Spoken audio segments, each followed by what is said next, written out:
New to bolt action. This is why your first army list has too few dice. Your army looks great on paper, the points add up perfectly. You've got a strong core of veteran infantry, some heavy weapons, maybe a tiger too, and then you get to the table and you spend most of the time watching your opponent pull dice out of the bag while yours just sit there. You're not losing because your units are bad. You're losing because of a number you probably never even thought about when you built that list. Most new bolt action players build lists by points. The experienced ones build them by activations. And today I'm going to show you exactly why that one shift from thinking in points to thinking in dice will completely change your games. So here's what happens. You've spent a lot of time carefully selecting your units. You've made sure every choice is worth the point. And a 700 point Tiger 2, absolutely worth the points.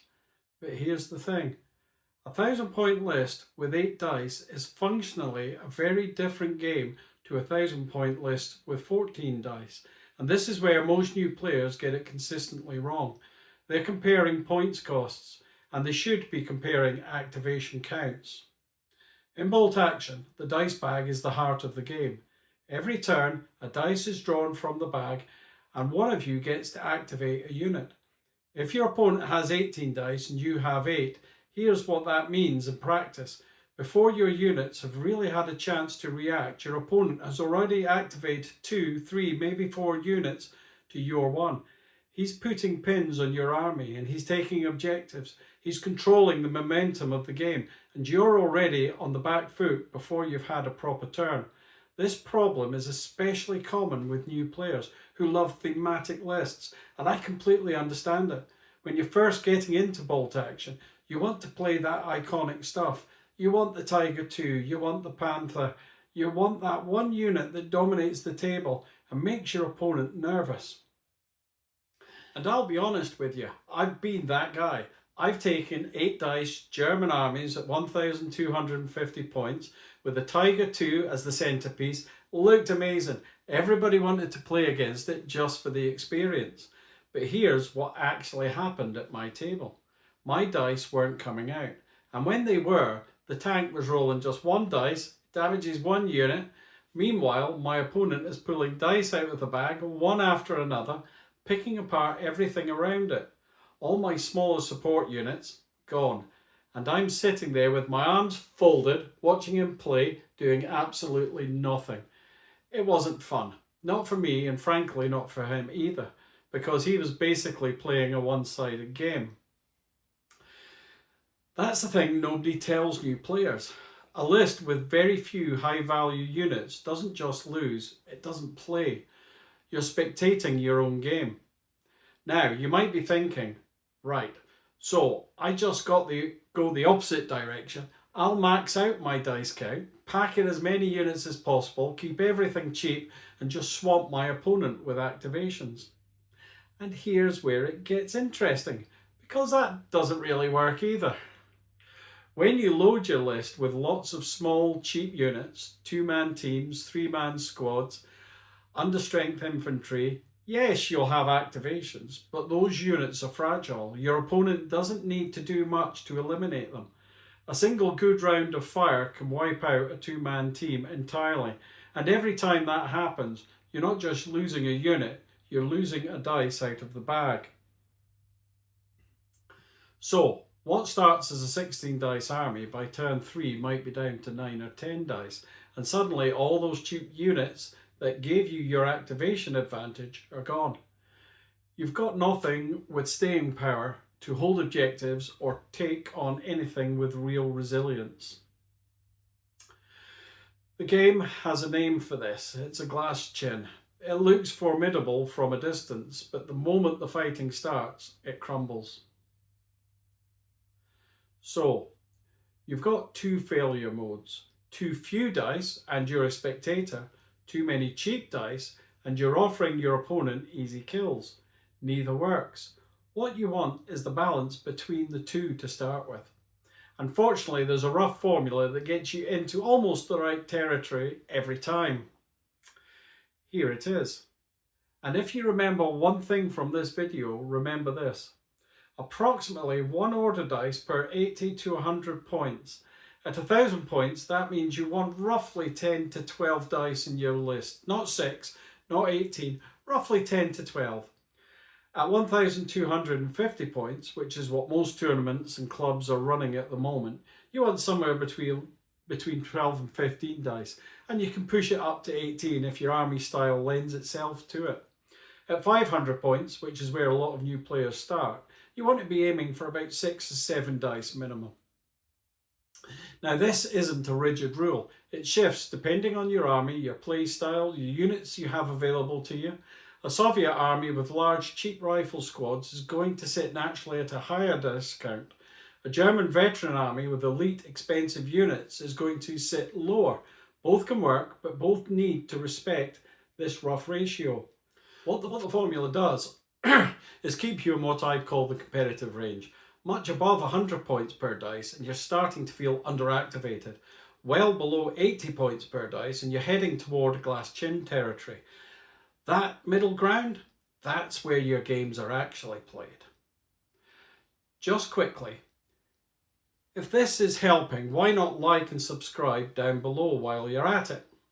You'll be instantly updated when the next video lands, and if you want the game plan sheet I use for list building, just put game plan sheet down below and I'll send you a copy. Right, back to it. So let's talk about how you actually apply this when you're building a list. First thing I do is count my mandatory units. In bolt action, you need your officer and your 2 infantry squads before you can take anything else in your first platoon.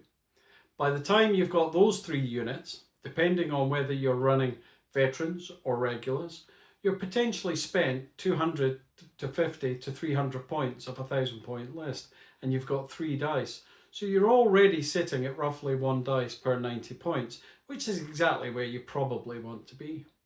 The danger zone is when new players start adding big ticket items on top of that core without tracking the dice count. You add a medium tank, that's 1 dice, maybe 200 points. You add a heavy artillery piece, 1 dice, that's another 300 points. And suddenly you're sitting at 600 points spent and you've only got 5 dice. Now, you need to spend the remaining 400 points, adding 5 more units to hit that 10 dice target.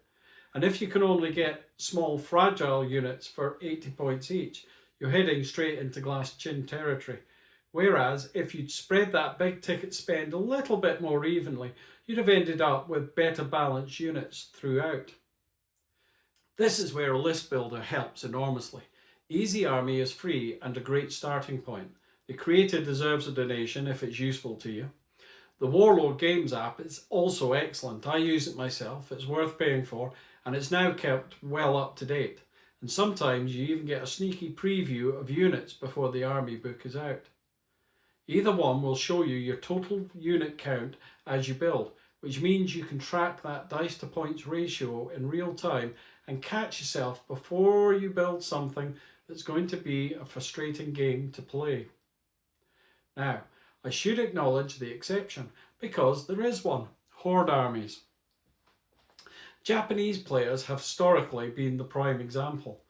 The idea with a Horde army is to swamp your opponent with sheer numbers. Lots of smaller, cheaper units that are individually easy to kill, but collectively overwhelming. Japanese squads with the fanatic rule are hard to morale out. Add Banzai and you're putting enormous pressure on any opponent who doesn't know how to handle it. If you're a new player and someone does this to you for the first time, it can be, let's say, quite unnerving. If you're playing a Horde style army, your dice count is naturally going to sit higher, perhaps 15 to 18 dice at 1,000 points, and that's fine if your units are designed for it. The key is that each unit is still functional. A 6-man veteran Japanese squad with a light machine gun is still a meaningful unit, even if it's smaller than you'd ideally like. What you don't want is a Horde army built out of panic, taking 15 2-man teams because you ran out of ideas. That's not a Horde strategy. That's a list that's going to fall apart the moment your opponent looks at it aggressively.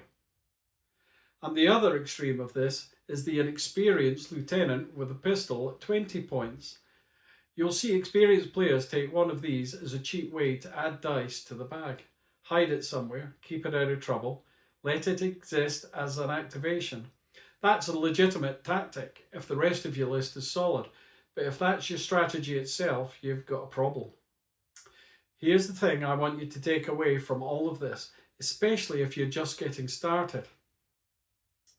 Bolt action is meant to be fun. I know that sounds obvious, but it's worth saying, because a list that makes a game unplayable for you isn't just a strategic mistake, it's an experience mistake. If you're sitting there for 4 turns watching your opponent activate unit after unit while your dice stay in the bag, you're not playing bolt action. You're watching somebody else play it. And that matters, especially in a small community. You don't want to be the person who keeps getting tabled in 2 turns and stops coming to the club. And equally, you don't want to build a list so unbalanced that it stops being fun for your opponent, because then you run out of people who want to play you. The sweet spot isn't just a strategic tool, it's a fun maximizer. 10 dice at 1,000 points means you're in the game. You're making decisions, you're reacting to what your opponent is doing, you're having a game, and that's what we're all here for. So, let's bring this all together. 1. Most new players build lists by points. The experienced ones think in activations first. 2. Too few dice and you're a spectator. Too many cheap dice and you're giving your opponent easy kills. Both are potentially losing strategies for different reasons. 3. The sweet spot is approximately 1 dice per 80 to 100 points. At 1,000 points, aim for about 10 to 12 dice. At 1,250 points, 12 to 15 dice. And at 500 points, 6 to 7 activation dice. 4. Horde armies are the exception, but they need to be built deliberately, not by accident. 5. Build your mandatory core first. Track your dice, count as you go, and use EasyArmy or Warlord Games app to keep yourself honest. Apply that one formula to your next list, 1 dice per 80 to 100 points. Your games are going to feel completely different. You're going to feel like you're actually in the fight. Now, if this helped, why not like and subscribe down below, and you'll be instantly updated when the next video lands. I've got more coming on list building, including getting a core right for some of the main nations. And if you've got a list you'd like me to look at, or a question you've been sitting on, drop it in the comments below. Love to hear from you all. Take care, guys, and we'll talk to you again soon.